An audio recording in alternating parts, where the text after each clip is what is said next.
안녕하세요. 오토교 김재균입니다. 어제 현대자동차의 새로운 전기차 플랫폼 eGMP에 대해서 간략하게 설명을 드렸습니다. 이 설명 가운데서 이제 두 가지를 따로 빼놨습니다. 중요한 부분이기 때문에 배터리 부분하고 전기 모터 부분은 이제 별도로 설명을 해서 이게 어떤 의미를 담고 있는지를 좀 강조를 해야 될 것 같아서 이 부분은 따로 빼놨습니다. 먼저 배터리 부분입니다. 배터리는 아시다시피 58kWh, 72kWh, 롱레인지 모델은 72, 표준 모델은 58. 그래서 최대 500km 이상 주행이 가능하다. 72kWh 배터리 용량 대비 이상이다라고 표현을 했습니다. 정확한 주행 거리는 이제 모델별로 달라지기 때문에 아마 72kWh에서 보장하는 최저 개런티가 500km 정도가 되지 않겠는가. 어떤 분들은 이제 코나도 400km를 넘겼으니까 코나 EV도 뭐 그다지 인상적이지 않다 이렇게 말씀을 하시는데, 지금 현대 자동차가 eGMP를 활용해서 출시하는 전기차 같은 경우에는 코나 EV에 비해서 최소 1.5배 출력이, 높게는 3배 정도 출력이 고출력 모델로 출시가 될 것이다 라는 예고를 한 적이 있습니다. 아직까지 구체적인 스펙은 나와 있지 않기 때문에. 그러니까 여러분들이 코나 EV나 니로 EV 같은 경우는 150kW, 204마력의 출력을 내는 그 정도의 출력에서 그 정도의 400km, 300km 후반 레인지를 확보를 하고 있었다라는 겁니다. 그러니까 여러분 내연차와 비교를 해보자면 300마력, 400마력 고출력 모델인데 연비가 리터당 10km 이상 넘어간다. 이렇게 보시면은 기술력이 상당하구나. 상당히 가치가 높은 파워트레인이구나. 이렇게 생각하는 것과 같은 이치라고 보여질 수 있습니다. 모듈화가 돼서 장착이 되는 그런 구조입니다. 부품 종류를 40%, 그 다음에 부품 수를 60% 줄였다. 그러니까 굉장히 단순하고 표준화된 그런 모듈러 시스템으로 배터리를 구성했다. 자, 그래서 구조를 보시면은요, 배터리 셀이 구획별로, 모델별로 해서 이 스케이트보드 플랫폼의 가운데 핵심 프레임의 역할을 하면서 거기 들어가고요. 그 밑으로는 커버가 들어갑니다. 그리고 흥미로운 점은 냉각 라인을 밑부분에 별도로 분리를 했다는 얘기입니다. 그러니까 냉각 라인이 별도로 움직이기 때문에 냉각 라인이 누수가 되더라도 커버 아래쪽에서 누수가 되기 때문에 배터리 셀에 영향을 주지 않아서 화재로 이어지는 그런 위험성을 크게 낮췄다. 이렇게 얘기를 하고요. 그 밑에는 이제 보호 커버가 들어가는 구조입니다. 자, 그러니까 현대의 설명에 따르면은 이런 식으로 부품을 단순화하고 부품 가지수를 낮추고 구획화하고 표준화해서 배터리 셀을 탑재하기가 용이하고, 배터리 셀에 문제가 생겨, 셀 레벨이 문제가 생겨서 뭐 한쪽 모듈에 문제가 생기면 그 모듈만 교체할 수 있게 이런 식으로 효율적으로 설계를 했다. 뭐 그 정도까지만 설명을 했는데, 그런데 제가 보기에는 현대가 이거 외에 더 호용성 있는 설계를 하기 위해서 이런 구조를 생각해내지 않았나 싶습니다. 일단 부품의 종류를 단순화시켰고 부품 수를 줄여냈습니다. 그 다음에 냉각 라인을 분리를 해놨어요. 이게 효율성이나 안정성 면에서도 도움이 되지만 배터리 셀을 교체를, 다시 말해서 파우치가 아닌 원통형 배터리를 집어넣어도 크게 문제가 되지 않을 만한 그런 단순한 구조를 만들어낸 걸로 저는 예상이 됩니다. 그러니까 지금은 라미네이트 팩, 파우치 타입의 팩이 들어가는 모듈이 들어가지만 여기에 2170이나 아니면은 4680 같은 원통형, 특히 4680 같은 배터리는 템리스이기 때문에, 그리고 또 그게 자체적으로 하나의 프레임 역할을 또 한다. 테슬라에서 이렇게 발표를 하지 않았습니까? 그러니까 이렇게 모듈화되고 정형화된 플랫폼에 모듈 형태로 해서 딱딱딱딱 들어가는 그런 팩으로 구성하기가 좀 좋습니다. 코나 EV나 니로 EV에 적용됐던 배터리 팩을 보시면은요, 이 구조를 보시면은 부품 가지수도 굉장히 많고 셀 자체가 이렇게 표준화되어 있지가 않아요. 그 다음에 냉각 라인과 같이 설계가 되어 있기 때문에 이 내부 셀을 교체를, 다른 형태의 셀로 교체를 할 수 있는 구조가 아닙니다. 그러니까 기존에 만들어진 그대로 장착을 해야 되고 용량만 늘리는 정도, 내부적인 설계 변경으로 해서 효율을 끌어올리거나 안정성을 더 확보하려면 아예 그냥 새로 만들어야 되는 그런 방식이거든요. 그런데 지금 GMP 같은 경우에는 냉각 라인이 분리가 되기 때문에 냉각성을 높이기 위해서는 이 부분만 따로 설계를 하거나 냉매를 교체하거나 뭐 이런 식으로 해서 구조 개선이 가능하고요. 그 다음에 그 셀 구획 자체도 용량만 늘리는 게 아니라 내부 셀 교체도 가능합니다. 그러니까 라미네이트가 아니라 원통형 배터리, 템리스 방식의 4680 배터리를 여기에 맞게 모듈로 만들어서 딱딱 위치에 맞게만 집어넣으면 결과적으로 파우치도 쓸 수 있고 원통형 배터리도 쓸 수 있는 그런 효율적인 구조가 되는 거죠. 그러니까 아마 현대가 앞으로는 라미네이트 배터리 산업이 더 주가 될지 아니면 원통형 배터리, 테슬라와 LG화학, 그 다음에 파나소닉, 지금 파나소닉도 4680 셀을 지금 제작을 착수를 했거든요. 그러니까 이런 그 변화하는 미래에 대응하기 위해서는 이 모듈러를 통해서 셀을 교체할 수 있는 용량 구조를 실현해야 됩니다. 그런데 현대가 여기까지 생각을 한 것 같아요. 생각을 안 했는데 제가 이렇게 해석을 하는지 모르겠습니다만 어쨌든 그런 것 같습니다. 그래서 가장 중요한 배터리 부분에서 성능을 개선하고 셀을 교체도 할 수 있을 만한 그러한 모듈화된 플랫폼을 통해서 배터리 가장 중요한 에너지원을 공급하는 데 있어서 문제가 없게끔 구조가 만들어져 있다. 네, 이렇게 보여집니다. GEMP 같은 경우에는 첫 모델은 아이오닉 5서부터 ICCU, Integrated Charging Control Unit 이렇게 들어가고요. Vehicle Charging Management System, 차대차. 그러니까 거기 안에 들어가 있는 배터리를 예비 전력으로 쓸 수 있는 겁니다. 이게 우리가 그 샤오미 보조 배터리, 고속 충전되는 보조 배터리도 2, 3만 원 줘야 되지 않습니까? 용량 대비로 계산을 해도 이런 보조 배터리 이 정도 용량이면은 못해도 한 3천만 원 이상 하겠는데 뭐 그런 계산이 나옵니다. 물론 이제 배터리 원가나 뭐 제조사 받아오는 가격은 다르겠습니다. 그냥 이걸 움직이는 거대한 에너지 저장 탱크로 우리가 사용할 수 있다라는 거. 이거 굉장히 라이프 스타일의 큰 변혁을 예고하는 부분이에요. 72kWh면은요 어마어마한 에너지입니다. V2G, Vehicle to Grid, V2L, Vehicle to Load 뭐 이런 기능을 통해서 겨울철에 이렇게 좀 추우면 난방비 아끼고 싶으면 이제 내려가가지고 차 시동 걸어서 시동 그 안에 있으시면 돼요. 그 다음에 심야 전기로 충전하고 뭐 이렇게 하시면 됩니다. 또 전기요금 많이 나가는 그런 전자제품은 차에 와가지고 거기에 꽂아서 차에서 쓰는 게 더 경제적이죠.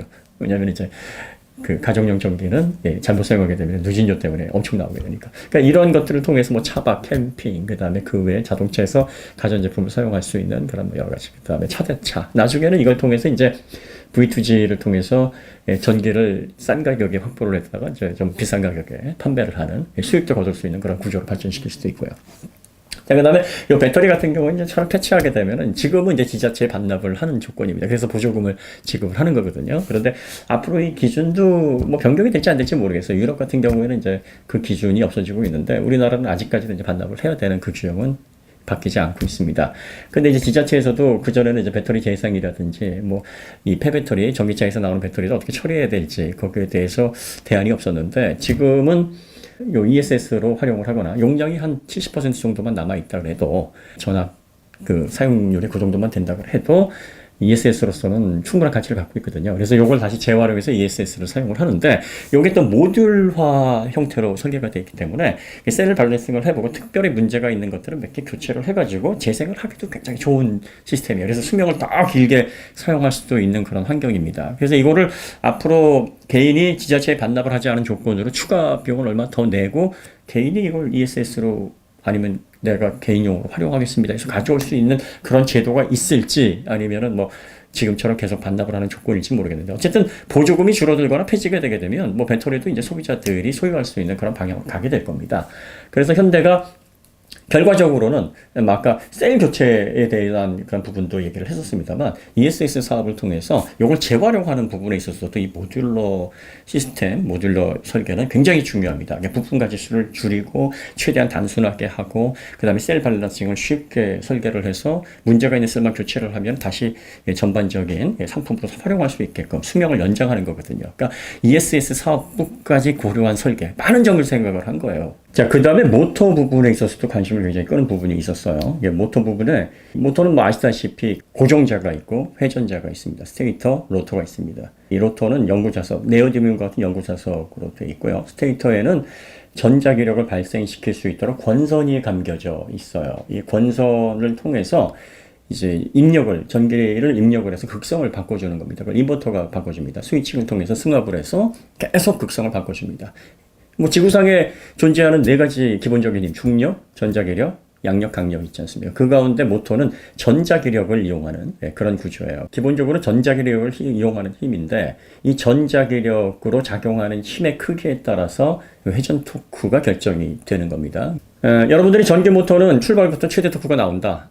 내연기관하고 달리 신기한데 뭐 이렇게 생각하시는 분들 간혹 계신데 과거에 학교 다니면서 다 배우신 건데 이제 잊어버리신 거죠, 사시면서. 이게 중요한 건 아닙니다만. 그러니까 전자계력이라는 것은 작용하는 힘, 정해져 있는 힘입니다. 당연히 스테이터와 로터 그리고 극성으로 밀어주는 힘이 딱 정해져 있으면 그 힘이 그대로 전력이 들어가면 발휘가 되게 돼 있기 때문에 처음부터 최대 토크가, 회전 토크가 발생을 하는 건데요. 그러니까 문제는 이게 그 전자기력을 어느 정도 강하게 작용을 하느냐, 이게 문제입니다. 그렇게 작용할 수 있게 만드느냐. 그래서 권선이라는 것은 말하자면은 전자기력을 작용하게 하는 힘의 크기를 결정하는 아주 중요한 부분입니다. 그래서 요거를 이제 기존의 원형 코일로 감았어요. 그리고 이 권선 기술, 모터의 권선 기술이 굉장히 이제 고차원적인 핵심 기술이라서 주로 독일과 일본에서 많이 이 기술을 가지고 있고, 또 전기 모터를 가져서 EV를 만드는 하이브리드 만드는데 대체적으로 보통 사와서 그냥 얻는 경우, 이런 브랜드들이 대부분입니다.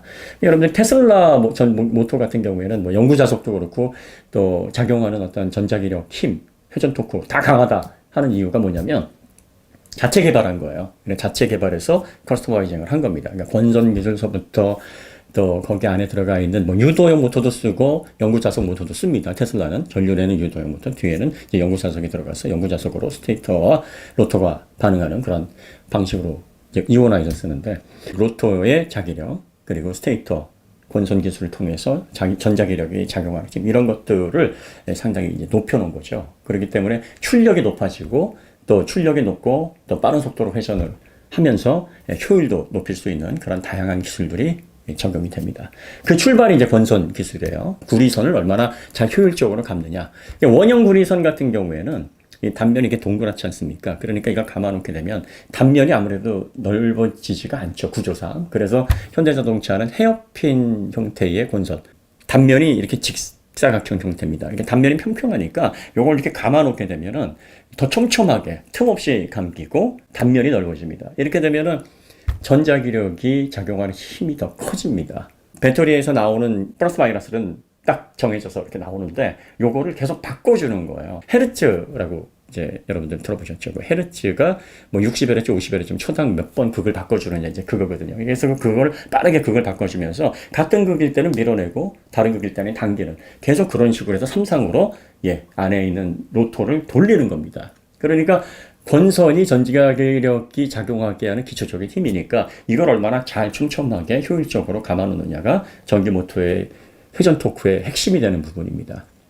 그런데 현대가 바로 이 권선 기술에 있어서도 자체적인 커스터마이징을 했다. 이 상당히 좀 의외의 부분입니다. 기존의 현대자동차는 대체적으로 좋은 부분 가져다가 와서 뭐 얹거나 아니면은 뭐 비슷하게 만들어서 얹거나 하는 그런 제조사로 많이 알려져 있었고 저도 그렇게 알고 있었는데, 처음 시작하는 이 전기차 분야에서 모터를 단순히 가져와서 고용량 배터리를 얹고 뭐 이런 식으로 대충 전기차를 만드는 게 아니라 세세한 부분까지도 지금 현대차의 브랜드에 맞게 커스터마이징을 하고 있다라는 거예요. 그래서 이렇게 헤어핀 권선 기술을 통해서 10% 정도의 효율을 높였다. 헤어핀 권선 기술 이해하실 때 여러분들이 어떤 식으로 이해를 하시면 되냐면, 모터 헤어핀 기술, 그 권선 기술은요, 이 자동차, 내연 자동차로 따지면은 이 흡기 기술하고 비슷하다고 보시면 됩니다.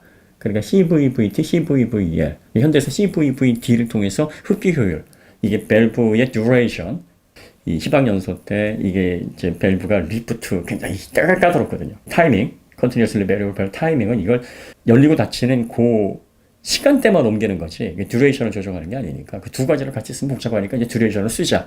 그러면은 어느 환경이든지 흡기를 안정적으로 할 수 있으니까 보다 성능 부분, 효율 부분 다 좋아진다, 이 얘기거든요. 그러니까 내연 자동차에서 이 흡기 굉장히 중요하듯이 전기 모터는 권선 기술 굉장히 중요한데, 헤어핀 권선 기술을 이 현대가 최근에 개발했던 CVVD 기술과 같은 형태로 개선을 한 거다, 이렇게 보시면 됩니다. 자, 이게 들어가게 되면 조금씩 다 좋아지니까 성능도 좋아지고 효율도 좋아지고 전반적으로 좋아지는 거예요. 그거 잠깐 좋아지면 뭐예요? 여기에서 올라가고 배터리에서 이만큼 끌어올리고 또 인버터에서 이만큼 끌어올리고 또 사륜구동 시스템을 효과적으로 디스커넥터로 조율해서 좀 끌어올리고 또 전기모터 냉각을 직접 오일 냉각으로 해서 열을 제어하는 면에서 좀 끌어올리고, 이것들이 조금씩 다 이렇게 올라가 있으니까 이게 준비가 안 됐거나 이런 부분을 생각하지 못했던 다른 내연 자동차의 전기차 플랫폼하고는 어떻게 보면 격차가 확 벌어지게 되는 거죠. 그리고 이걸 기반으로 출발서부터 시작했던 브랜드와 이런 것들을 갖추지 못하고 이제 이거 여기저기 이렇게 부품만 조합해서 출발했던 브랜드는 시간이 갈수록 점점 격차가 벌어집니다. 지금 테슬라와 그 외의 전기차가 격차가 지금 따라올 수 있도록 벌어지는 거와 마찬가지예요. 그러니까 현대가 지금 테이프를 잘 끊은 거예요. 그 플랫폼을 통해서. 물론 누차 얘기하지만 실체가 어떻게 나와야 되는지 봐야 됩니다. 이거 이렇게 떡밥 던져놓고서는 실체 나오는 거 봤더니 이게 뭐 그거야? 이렇게 얘기를 하면 이제 그때서는 욕을 먹어야 되겠죠. 그런데 이제 아시다시피 현대는 아까도 얘기했습니다. 간이 좀 작아요. 일론 머스크처럼 일단 떡밥 던져놓고서 뒷수습하는 그런 브랜드는 최소한 아니거든요. 어느 정도 준비해놓고 좀 기대에 못 미칠지언정 그 비슷한 어떠한 형태 결과물들은 만들어놓고 그리고 발표를 하는 제조사이기 때문에 어느 정도 우리가 현대가 여기까지 생각했어 라고 생각할 수 있을 만큼의 결과물은 나오지 않을까 그런 식으로 기대가 됩니다. 자, 그 다음에 이 전기 모터의 건성 기술만 개선한 게 아니라 이 모터든 뭐 엔진이든 회전할 때 열이 발생하는데 그 열이 많이 발생하게 되면 그 열이 표준보다 기준보다 높게 올라가게 되면 이 저항이 돼가지고 이제 에너지 효율이 떨어지게 됩니다. 그래서 열을 효과적으로 제어를 해야 되는데 열을 잘 제어하기 위해서 간접 냉각수 쿨링 방식이 아닌 오일 직접 쿨링 방식으로 변경을 한다. 이게 가능해진 게 이 파워 모듈이 일체화가 돼 있기 때문입니다. 그러니까 모터, 감속기, 인버터 모터를 구동시키는데 핵심적인 그리고 출력을 전달하는데 핵심적인 장치들이 하나의 어셈블리로 일체화가 돼 있어요. 그러다 보니까 그 이전에는 감속기하고 이제 전기 모터가 따로 분리가 돼 있기 때문에 이 감속기 안에서 오일이 들어가거든요.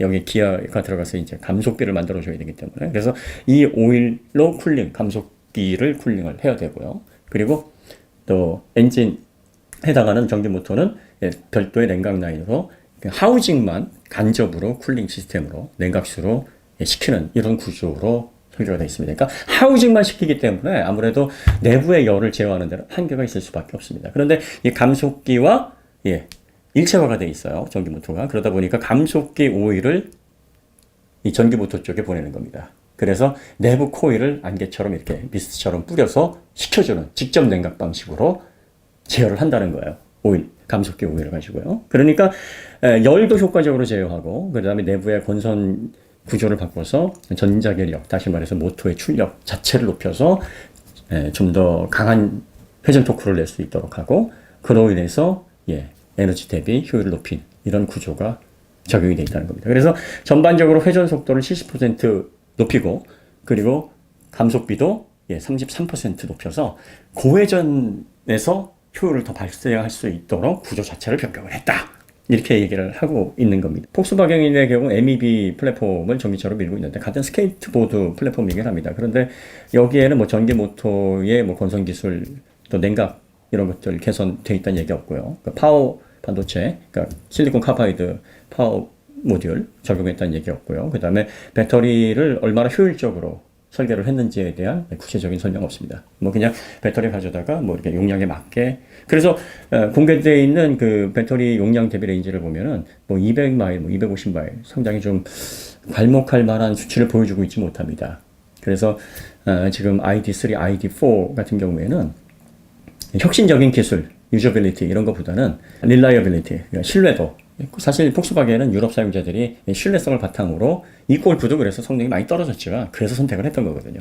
기존에 내연 자동차 만들던 업체들이 잘해왔지 않았는가? 그냥 사면 되겠다. 이런 식으로 지금 접근을 하고 있는 것 같습니다. 당분간은 아마 이렇게 접근을 하고 폭스바겐의 경우에는 이제 포르쉐를 통해서 전기차에 보다 진보된 유저빌리티, 그 다음에 퍼포먼스 이런 것들을 보여줄 그런 계획인 것 같아요. 그러니까 대중적인 모델에는 적당히 릴라이어빌리티, 그러니까 신뢰도 면에서 그냥 그동안 쌓아왔던 걸로 승부하고 그리고 포르쉐 또 아우디 라인업에서는 좀 더 진보된 기술을 통해서 확장된 경험을 주자 뭐 이런 분리 전략인 것 같은데 현대 같은 경우에는 대중 모델에서도 기존에 정형화된 그런 형태의 전기차가 아닌 우리가 보여줄 수 있는 하드웨어적인 성능 기술 개혁 뭐 이런 것들을 다 보여주겠다 이런 전략인 겁니다. 저는 이제 현대의 이런 새로운 eGMP 요 플랫폼을 기반으로 한 차세대 전기차 전략이 상당히 주요하고 테슬라를 효과적으로 압박할 수 있는 좋은 상품성을 보여줄 수 있는 기회라고 봅니다.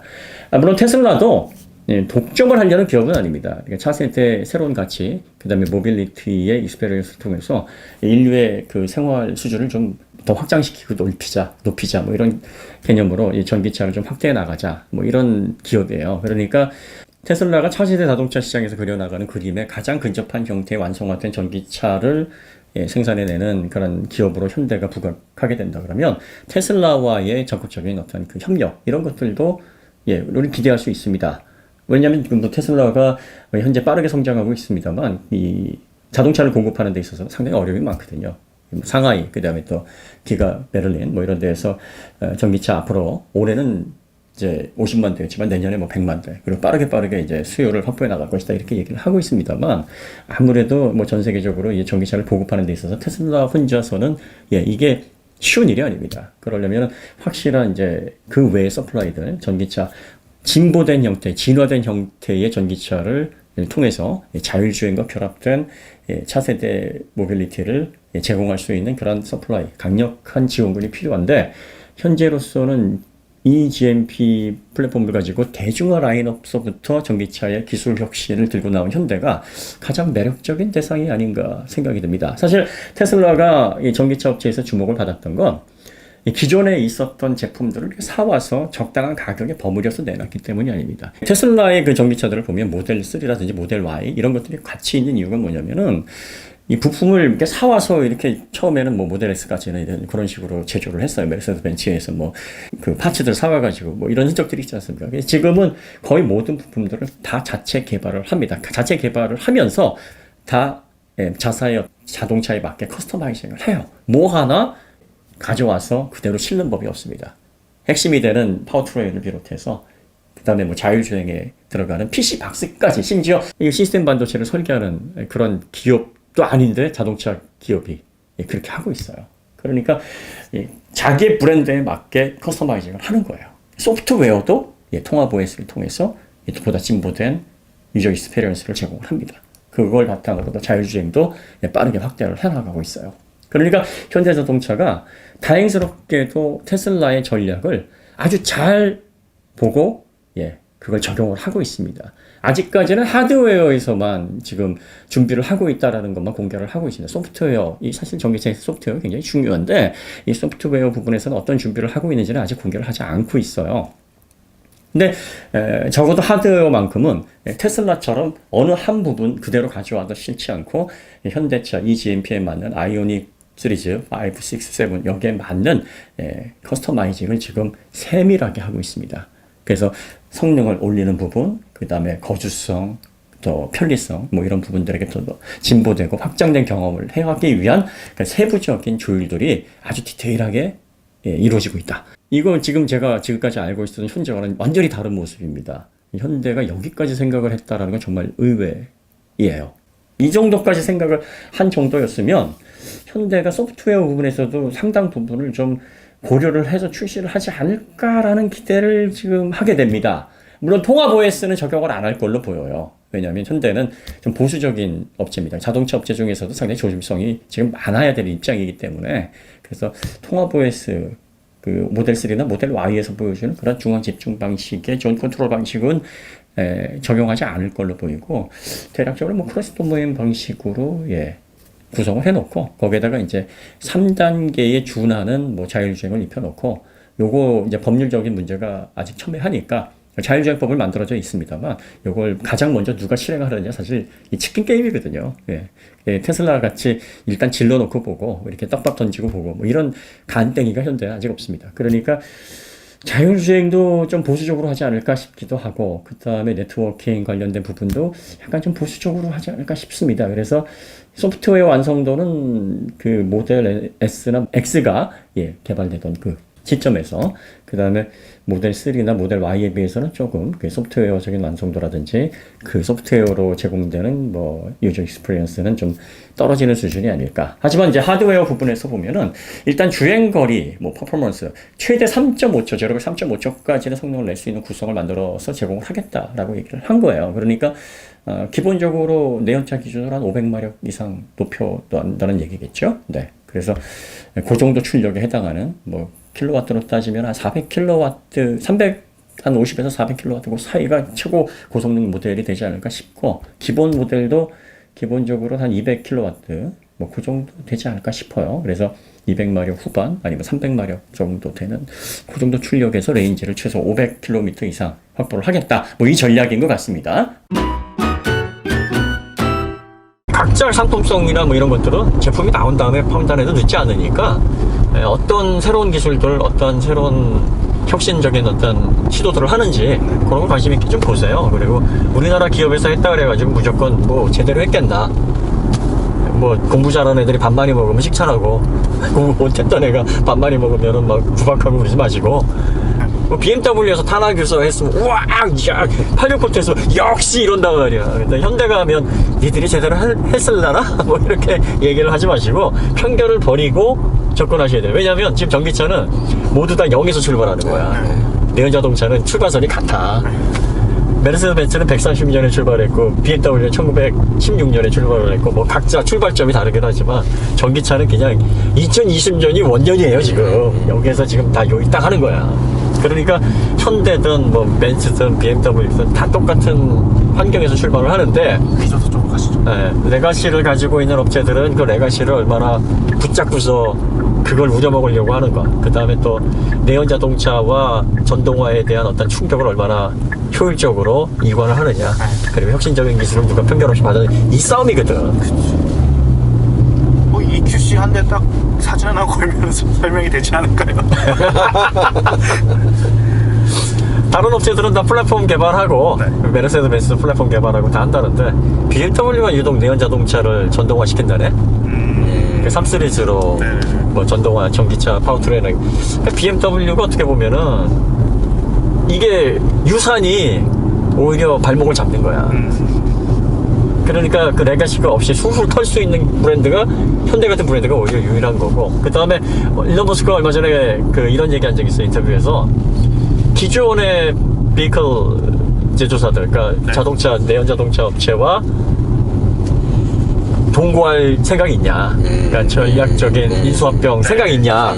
그랬더니 일론 머스크가 뭐라고 했냐면 적대적인 인수합병은 고려하지 않지만 프렌들리한 인수합병이라면 가능성은 열려있다. 고르고 있다고 표현하지 않았나요? 그러니까 지금 회사를 적당하게 지금 우리 테슬라의 약점, 어울릴 만한 테슬라가 못하는 부분들이 이제 그 양산 기술 그리고 수요 공급 확대 뭐 이런 것들은 테슬라가 지금 어려움이 많거든요. 네, 그러니까 이걸 할 수 있는 업체들 중에 어떤 업체와 전략적인 동거를 할 수 있을까, 이거를 지금 생각을 하고 있는 그런 타임인 것 같아요. 근데 폭스바겐하고 테슬라가 좀 친하긴 한데 폭스바겐이 만만한 대상이 아니란 말이에요. 폭스바겐이 인수합병이라든지 어떤 자본 잠식이나 지분 이렇게 가져오는 걸 보면 굉장히 지능적인데 테슬라는 거기에 놀아날 지금 대상이 아니라고. 그렇게 순진하지 않다고. 그러니까 결과적으로 리막은 요리를 했지만 테슬라는 어렵단 말이야. 그러면 결과적으로 테슬라가 매력적으로 찾을 수 있는 대상이 누가 있느냐. 가장 빨리 전기차 플랫폼을 최신으로 혁신적으로 바꿔가고 있고 레거시를 쉽게 정리를 하면서 전기차로 이관을 할 수 있으면서 자존심도 그렇게 내세우지 않고 동반 성장이 가능하면서 핸들링도 쉬운 업체 중에서 현대가 있잖아. 현대가 있잖아. 말 안 해도 이제 딱 거기서 딱 끊어도 될 것 같은데. 그럴까? 다 말했죠. 그런 업체가 뭐가 있을까? 끊자.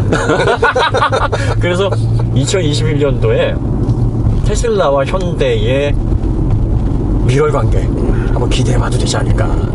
일론 머스크는 시장을 독점하려는 사람이 아니라 같이 동반 성장하자. 그래서 2016년에 특허도 했잖아요. 그러니까 전기차로 세상을 바꾸고 싶어 한다고.